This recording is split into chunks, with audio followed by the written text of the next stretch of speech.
Hello and welcome back, or indeed to Val Verde Broadcasting. If this is your first time, hello, I am Duncan Casey, and this is Richard Jackson. We are professionals, believe it or not, in the film industry, filmmakers, and we talk about movies, basically, whatever. Today we're talking about 2004's Layer Cake, or Layered Cake, or in France, Le Blancmange de Thiers. Yes. I don't know. Yeah. That's correct. Yes. Yes. So we're sort of continuing our kind of Brit gangster trifecta of Lock, Stock, Two Smoking Barrels, Snatch, and now Layer Cake. They are sort of bedfellows, I suppose, of a type. So, and of course, carried over by Matthew Vaughn's direction in this case. So, kind of, you know, we've got crew carrying over. Richard, what was your first interaction with Layer Cake? Layered Cake. I watched it for the first time last summer with a now ex-girlfriend. That has not coloured my, my appreciation of it, but it was like, yeah, let's chuck this on, and I've managed to never watch this. Like, I honestly, it just didn't interest me at all when it sort of came out and stuff. Nothing excited me about it. I knew it was interesting because it was, Matthew Vaughn directing a thing, because as we've said, he was produced Lock, Stock and Snatch, and you said he was like first AD on Lock, Stock, maybe. Yes, I think he was. I should check that. So, and it was very much in this country, at least. I don't think it was the same in the States, but in this country, it was very much promoted in the style of Lock, Stock and Snatch. It was all yellow, white, and black, wasn't it? And had that look. So I watched it with someone who was a fan last year. I am not a fan, but please continue. Okay, very good. Well, I like it. I think I would have watched it around sort of 2005, I think. And the only reason I watched it was because I think Daniel Craig had just been cast as James Bond, and I was obviously like, who? So I thought, well, I'll watch his most recent film, which happened to be this. I think I watched it with my friend around my friend's house on DVD, and really enjoyed it. And because I think I had avoided it because it had that kind of by that point I was getting into that real fatigue with British gangster films. I'd had enough.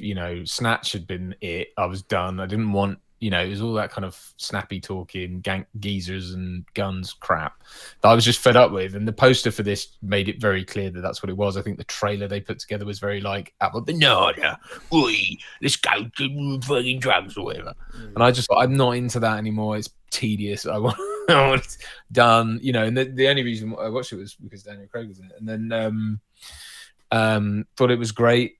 Thought he was great. It felt obviously part of that, but it also felt refreshing in a lot of ways as well. Like, to me, it didn't feel quite, it wasn't. I mean, it does have that element to it, of course it does, but I don't know. It just had a really strong sort of comedy streak to it, and I enjoyed it. I was pleasantly surprised. And now you're going to tell me why I'm a horrible, horrible idiot. You are a horrible, horrible idiot. So this is based on a novel, which I didn't know. It has an insane cast. I think it has an insane cast in retrospect. You know what I mean? Like, for example, someone such as Tom Hardy wasn't the star then he is now. He'd done I think the biggest thing he'd probably done was like Star Trek Nemesis and Bronson and stuff like that. So he wasn't the star. Now he's like this mega star. He hadn't done Bronson yet, I don't think. He's not done Bronson. I thought Bronson was a film. Yeah. Apologies.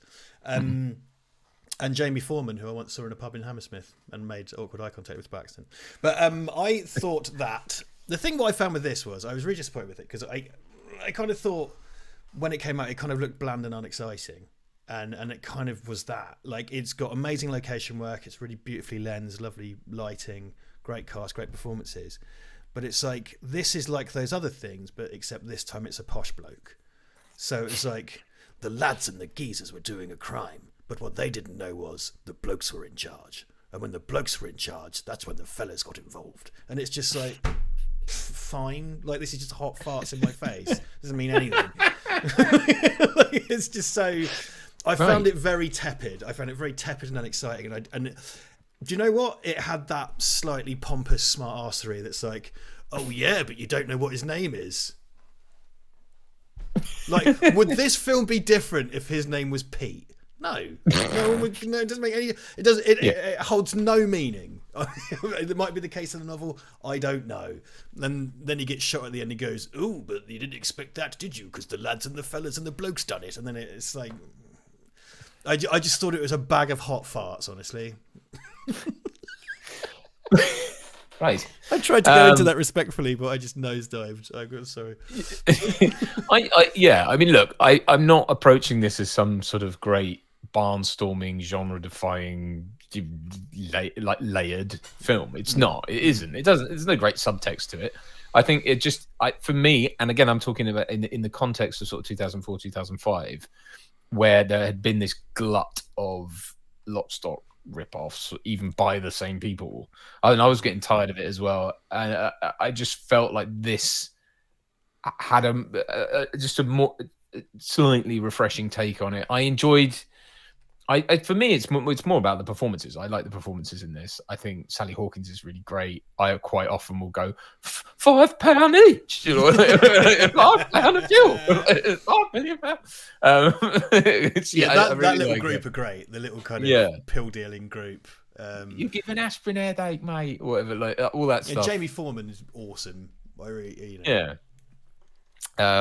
So I you know, and like you say, it's one of those films where a bit like I've said this about The Big Lebowski before. It's like 2 years later, you wouldn't get that cast ever again. Right. You'll never get those same people in the same thing ever. So, you know, you've got Gambon, you've got Ken Cranham, you've got, you know, all these people, and I think they sort of Cole Meany as well. Don't you? I think he's brilliant. Yeah, Dexter Fletcher, who's now doing things like that's the kind of Richie to Vaughn to Fletcher thing, isn't it? And Sienna Miller and Ben Whishaw.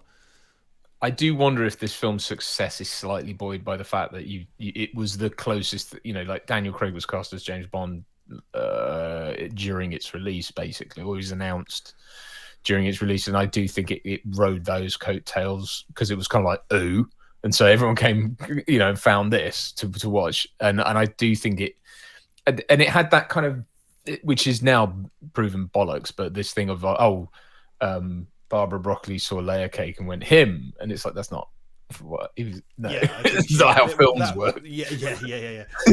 She had a big red telephone that she used to call him immediately. Yeah. Well, no, and also like it's like this was made way after that decision was made, so it's not, you know, it's not true. And she's even said herself, I think she first saw him in Elizabeth, I think it was, which is in the late 90s. So it's like, no. It just had that, I think, about it, that's probably why it did a lot better. I think it did a lot better on home release, and probably for that reason. But I don't think it's totally undeserved, and I do sort of, like I say, I do enjoy it. I'm not here to defend it as a great work of cinematic art. And I'm not here to I humorously call it hot farts in my face, but I find it quite empty. I've had endless, not by you, of course, but I've had like, you got to watch Layer Cake. Never seen Layer Cake. Oh, I've got to watch Layer Cake. Oh. And it's like, why? I don't. Yeah, I don't though, do I? And I have now. I shouldn't have. I just hate all the kind of like. What bothers me is that it's kind of like blokes what done a crime, it's automatically cool. And if you have someone going, the bloke's done a crime, but they didn't know that the geezers and the fellas and it's just like, and loads of like, so then we went to a place where the guns was, but drugs was there as well, and also I done a tits. And it's just like, well, this doesn't mean, like, I don't care about these characters, none of this means anything to me. And I know that traditionally I'm not a fan of crime narrative. You know, but with exception like Lock, Stock and Snatch, I think do really well, and it's not a blanket thing. But I just don't. I like the idea of having a protagonist who's trying to get out. You know, it's like, I know again, it's not a particularly original thesis, but I do like he doesn't want, it's the reluctance, and it's kind of like, oh, just go, and all he's trying to do is sort of get out, and that's, I guess, the point of the Layer Cake is like, just pick yourself up, son. Sorry. Yeah, the whole, you know, the thesis that is sort of wrapped up in Gambon's thing at the end, you know, about you're in the Layer Cake, you take shit, one day you take blah blah blah. All that stuff is, again, it's pretty weak. I get what they're saying, but I do like the whole he's just trying to get out of it, and he can't, and he's just basically he realizes that he's shackled himself to a life of crime, and and that's fine. I think there's you can take stuff from that if you want to. It's, I guess, something about being a young whippersnapper and not thinking about, I don't know, whatever. Who cares? It's a couple of hours of entertainment, and I agree that the sort of fart happy stuff I can take or leave. I just felt with this, and it may just be the mood I was in when I first saw it, but I just felt like that wasn't being shoved in my face as much. It wasn't going like, you should see this as high art. It's like, I don't think it's doing that. Yeah, no, I'm not as bothered. I don't view this as being particularly pompous, and and I don't think Snatch and Lock, Stock are, but I think Guy Ritchie has that too. I don't think and I don't think it has high pretensions either, which is good. I think the crime of it to me is that it's just sort of empty, and I can sort of see how it was a novel in the way it just trundles on. But it would be interesting to me if Daniel Craig hadn't, because I do think sometimes it's kind of like he's ended up now. I think you see this with some actors. It's kind of like they land a big role doing something, and then it's kind of like they can't ever not, they always have to be that. So it's kind of like he's got to be in mega budget stuff, and it's like I do, out there somewhere there's a world where we had Clive Owen as James Bond, and you had Daniel Craig still making this kind of stuff, right. And that would be more compelling to me. I do think he's fantastic as James Bond and everything, but I just think I quite like to have seen his career without that, because I think he would have been a more. It's nice that he's playing like a gay Southern detective now. You know what I mean? And it seems like he's set up for something else wacky. But it, like you say, it's in the bracket of megabucks, right? It's in the. Well, that's it. I mean, and I think the Knives Out film's biggest crime for me, certainly Glass Onion, is that it's just that shouldn't be made for that amount of money. Again, because this is the thing, right? Like this has that ensemble cast that's brilliant, but they're only megastars in retrospect. Whereas like something like Glass Onion, it's like, well, that cost you an absolute fortune because you've got all those people in it, and it's way too glossy and over the top for a sort of murder mystery film, to my eyes. And I think that to me is way more sort of vacuous and up its own arse than something like this, which does have Glass that. Onion. Do you not like Glass Onion? I haven't seen it. No. Hated it. That was terrible. Did you like Knives Out? I did like Knives Out, but again, I was fed up. I think the word. Well, here's the thing with those films is it's like I was sick of being told that I was supposed to like this and see it as the second coming of Jesus Christ. I was like, it's a murder mystery film, and not a particularly, it's fine, it's great, but it's no like Hercule Poirot, is it? It's not Murder on the Orient Express. I like it's Knives just Out. sort of. I haven't seen Glass Onion. Knives Out was like I watched it on a Sunday afternoon, which is a perfect time. I think hungover with a takeaway on a big chair. In my old big chair I used to have. Like that was, it was a good fun time. It's great for that. It was like a very good comedy Columbo episode, and it was quite. But I haven't seen Glass Onion. Oh, mate. Well, check it out. Reserve judgment for that. But I just, I was really unimpressed with it, and not in a sort of that I thought everyone in it was shit or anything. It wouldn't shut up about how brilliant it was, and I think it's one of those when it goes like, it's like someone, the trick where your dad pretends he found a coin behind your ear, that, right? But but. I don't know, like a that TED only talk gets struck a couple of times, doesn't it? Yeah, I know. Yeah. It's kind of like, you're not as clever as you think you are. You're not magic. This is bullshit. It's a sort of Dunning-Kruger the film, really. It's kind of like, it's not that. Anyway, I thought it thought very highly of itself, and I did not. But that's fine. That's fine. But that's not to take away from the performances and everyone in it. And it's one of those things where I go like, I think Rian Johnson's he's a solid filmmaker at a certain budget level. But because he's playing with these people, he's got to make it for $300 million or whatever. And you go like, I tell you what, this is a good way to get back to Layer Cake, right? Because but yeah.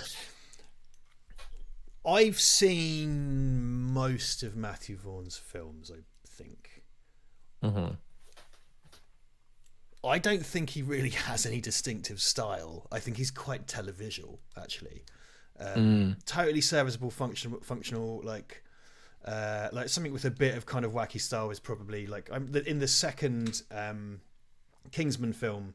There's a bit where they fight that kind of slightly nauseating thing when they fight in the taxi, where the kind of camera's locked to them as it kind of goes around. So I guess which is a stylistic flourish. And like the fight scenes work perfectly well in those movies, and Kick-Ass as well. The fight scenes work and it makes sense. Everything what's going on makes sense. Everything that's going on makes sense. I can track the geography of a scene. Beyond that, I mean, it's perfectly functional filmmaking, but I've never really found much gravy to it, you know. And I kind of feel that with this, like it's very functional, and it flows and it makes sense, but like there's no flourishes in it. Not that you should have to have those, but it also wasn't kind of studious enough to sort of fully draw me in. You know what I mean? It was like, well, these people have to go to a room, so they will go to a room now. You know what I mean? Like it just felt like, so like I really liked I think X-Men First Class is probably the best X-Men film, which is, you know, sort of like being the least stinky dog poo, but it's the best X-Men film, like, for my money, and I think it's script and performance and everything. The filmmaking in it is unremarkable.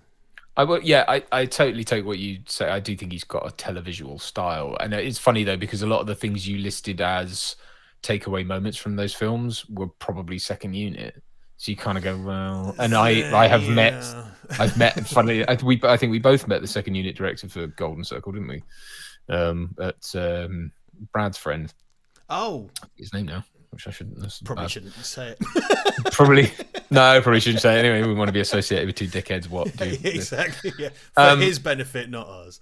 I do like First Class, but I think, and I do think it's well directed, and certainly there are scenes that I'm pretty sure Matthew Vaughn directed that I thought were well directed. But because it handles Holocaust stuff.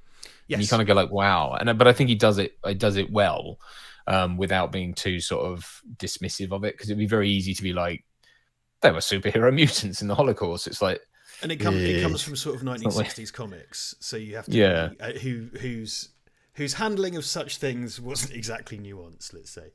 Who wrote this? Diane Abbott? Too soon. Probably too soon. It's so I do think I think it's really good. I think probably the best X-Men film is Logan, but I forgot that was an X-Men film. You're right. You're right. I think that's the best X-Men film, probably. Yeah. No, sorry, fair enough. I forgot that existed. But I quite liked, because I think the thing is, Vaughn came in and did First Class, and sort of everyone kind of went, oh, it's good now again. And then along came Brian Singer come running back in, didn't he? This was my idea. I know, it's my idea now. And I really like Days of Future Past. I think that is. I do. It's a very, but you sort of go again, like how much of that is him and how much of it is just. Well, he was supposed to do X-Men 3, which is why Vinnie Jones is in it. Mm-hmm. Yeah, that's right. Yeah, and then he went off to do. Did he do Stardust or something? I can't remember. Like he was supposed to do. Yeah, so he did Stardust, which I think, because he has had a very long collaboration with Jane Goldman, the producer. And I know they did the Kingsman films together. I'm not sure she was with him on this actually. The British producer Jane Goldman, so they had that kind of pairing. So I don't know. Like talking earlier about Vaughn and Ritchie, to what degree is she a hands-on producer? I don't really know. I'll have a look. Have a look. I mean, I again, like I say, these are a lot of these. No, she's not. She's not on the producers for this. Okay. Yeah, I mean, look, it's one of those. I think people can get. It's how something. I think one thing we've identified here is how something is sold to you is very much. You and I are quite contrarian in that, like, when something's rammed down you. When something's rammed down your throat, and I had this. I remember Gladiator was a big example for me in the '90s. I remember it's like, it's the best film ever. It's amazing. It's going to cure cancer, and I watched it and I was like, no, it's boring and long and tedious. And then I've watched it again recently and gone, no, it's brilliant. But I just needed that distance from all the hype. And it's the same thing with, well, it's not the same thing with Knives Out, because I really genuinely think it got way overblown. And it's like, if you just come to it like you did on a Sunday afternoon with a hangover, it's actually that's what it is. I didn't really have any intention of watching it. Ivan was like, I'm putting this on, and it was a Sunday. I was like, oh, and then I loved it. I mean, yeah, but that's what it is, and I think then you jump into Glass Onion, and it's just so overboard. Like, anyway, you should watch it. But my point being is, like, how something's contextualized for you, and I think, you know, and there are films like, you know, like The Thing and everything is often used as an example of just like, it was a film out of its own time. It's like, now it's much better, you know, viewed in the context of modern sensibilities, it just works a lot better. And I think Layer Cake, because I did see it kind of closer to the time of its release, but I think it was just, for me, it just felt like it wasn't what I expected, and what I expected is what you described it as. So right. I guess we just sort of see it as this different thing. I don't know. Yeah. I mean, it is something that I watched quite recently, as I say, and despite what you might think of me, dear viewer, I don't generally go into things going like, I can't wait to hate this. Like, I was given it by someone who really liked it, was enthusiastic about it, and I was like, do you know what? Honestly, I was like, I've never watched this, and it's about time I did, so why not? Let's give this a go. And I did, and no, unfortunately. I think here's a way to sort of describe it. I think if stuff that was done in the mold of Guy Ritchie and Guy Ritchie stuff would have everyone saying smart ass kind of language, nothing was ever felt genuine. And I say that as someone who's been in those kind of films, so I'm not denigrating those who make them particularly, but I just think it has that sort of smart ass frippery. Whereas I think Layer Cake, so the moments where there are opportunities for that, I think the humor, I think, is handled a bit more deftly. So, for example, when he's on the phone to Dragon and he's threatening, and he's threatening him, and he's like, Dragon, here's an idea. Why don't you come over for breakfast? I'll grind some coffee, squeeze some orange juice, and we can talk about this like civilized adults. He's like, that sounds very hospitable. It's like, do you know where I live? No. Fuck off then. And just hangs up the phone, and it's just like, it's just such a like, oh right, okay. Or like when Cole, and the he goes, you wouldn't be so flash if you didn't have him behind you, would you? And he goes, yeah. Well, he fucking has, hasn't he? Walks out. Just stuff like that. Again, and I appreciate I'm highlighting sort of character moments and not the overall thing, but it's just, to me, to my mind, it felt a bit more relatable. Like these were real people grounded. In a way. It's a lot more grounded, and I don't know if that's its kind of novel thing. And I do think that that's more Vaughn, than Ritchie. And I absolutely will go into bat for it on that basis. Like, it's not a Guy Ritchie film, and I didn't approach it as such. But it's way more grounded. It is kind of, it did get some chuckles out of me. It's very dry. It's got a nice dry kind of deft humour to it. Yeah. But I just, because Guy Ritchie stuff, as I said before, Guy Ritchie stuff they are very good live action cartoons for grown-ups, basically. And there's nothing wrong with that. I don't mean that in a kind of dismissive way. I think that's what made them so good. Yeah. Whereas this isn't that. This is based on a novel. It's more literary, I guess, on that basis. It's kind of slower because of that. I mean, the main thesis is the best laid plans of mice and men. That's because every time he thinks he thinks he's gonna have sex with Sienna Miller, like, he gets bundled into a laundry thing. And like, do you know what I mean? It's like all that stuff is, that's really it's God laughing at you, telling him your plans. That's I think the main thing. The thrust, so to speak. The thrust. The thrust. Yes. Well, there you go. I think we've kind of summed up our thoughts, unless you've got anything further to add. Not really, because I just didn't find there's much to comment on in it. I think the locales are really good. I think the shooting's really good. Like, there's loads of kind of really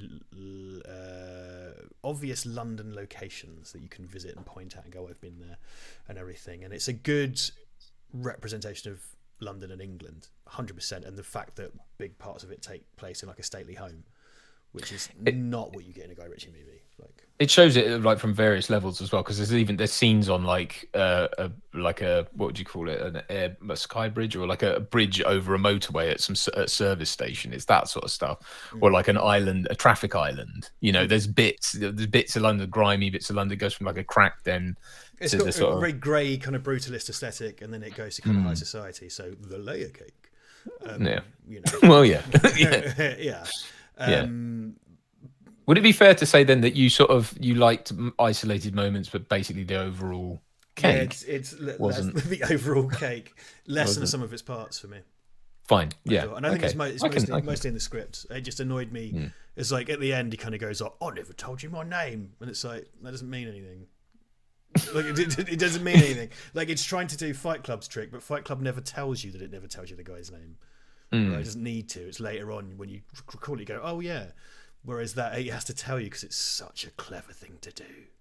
It's like, I know you're supposed to go. Well, yeah, because you're supposed to go like, oh god, yeah, no one ever said his name. And you're supposed to sort of go back over the film in your head, but then, like you say, to what end? To what like, end? What does that mean? Like, I mean, at least in Fight Club, it's about someone who's been robbed of their personality. They're you know, say what you like about Fight Club, but the obvious thing there is it's someone who's had their body literally hijacked. They've had their identity hijacked by someone else. So he's never more than Tyler to the viewer or the reader, because we never get his real name, unless you want to assume it's Jack or Joe because of what he says in the book and film, respectively. In this, done a crime in it, but I don't know his name. Oh, it doesn't mean anything. It's a kind of empty magician's trick. You know, it's the coin behind the ear, but instead of a coin, it's just a wet fart. And that's... Okay, yeah. I mean, I suppose. I mean, like I say, I don't think I ever approached it as you know, I don't care fundamentally. At the end, I agree. I mean, it is a sort of vacuous thing to do, but I kind of go, I mean, I don't give a shit. I had fun, and that's really all that matters. Fair enough. I mean, 'cause it's not like it doesn't ruin the film or anything. I just thought it was a bit of a slightly pompous thing to do that didn't, you know, it doesn't mean anything. So why do it? That's why it bothered me. Like, but it just in no way ruins the experience or anything. I don't think it subtracts from it. It's just emblematic of what I view. Yeah, because he's sort of emptiness of it as an exercise. Again, it's that thing of like I suppose he's just supposed to be a character who had all these plans, and it's like even when that at the end he thinks he's got his out, and then you know he gets shot by Q, funnily enough, by Ben Whishaw. You know. Someone said that to me. Goes, what film? What film is there? Which film is where James Bond gets shot by Q or whatever? And I was like, they weren't playing James Bond and Q. Like, well, you know, that's not clever. Like, what are you talking about? But yeah, it's yeah, and you know, and it's supposed to be, I suppose, like a thing about like careful who you tread on, or Well, I think a lot of the kind of the sub Scorsese crime film. It's like something respect. Okay. Yeah, it's just like you've got to have respect for the blah blah blah blah, and it's like most of us have jobs. Like then none of this means, you know. I think it's a wank fantasy for quite dull men to do a crime. Yeah, no, I'm with you on that, because I enjoy a crime film, but I don't not from the fantasy element. It's like these people who watch Scarface and sort of. And if you ever took anyone to task over stuff like that and go like, well, what do you genuinely want to become a crime boss? And they're like, fuck your sister. No. Like, what? Yeah. Or do you, but also like, do you want to live like that? Do you? Most people are like, no. Yeah, it's dreadful. Like, it's not. You know, you're worshipping a dreadful sociopath. Like that's the point. Like he's the bad guy. Yeah. Scarface. I think people think like they can act like that in business or something, and but it's usually typically not. I don't think most entrepreneurs watch those films and go right and take notes. No, it's like, Jeff, you work in Curry's, mate. Like, selling fucking washing machines. There's nothing wrong with that, but you're not going to chainsaw someone on the back of a yacht. You know what I mean? In the same way. Yeah. You know, but it's all right because I think I'm a RoboCop. Anyway, you fantasize about having your brain plugged into a Hoover or something. About not having a willy. Yeah. I wonder if I pissed anybody off this week. I honestly don't know. We'll find out, won't we? We'll find out in the comments. Well, you certainly haven't pissed me off. I mean, I think we should all be able to, accept that not everyone feels the same way about stuff. And this would never be a cinematic hill that I would die on. Isn't it? I don't have any truck with that at all. It's fine. You know, if people don't like it, fine. I don't care. It's there. If I want to watch it, I will. Well, that's it, ultimately, yeah. That's it. Yeah. That's it. Cool. All right. Well, that was Layer Cake. I hope you enjoyed it. If you did, great. Give us a thumbs up. If you didn't, double tap the thumbs up button. Leave us a comment down below. Let us know what you think of Layer Cake. You, the viewer. And we'll see you again for something else, because it won't be more gangster crap, because we're done with that. Bye. Bye.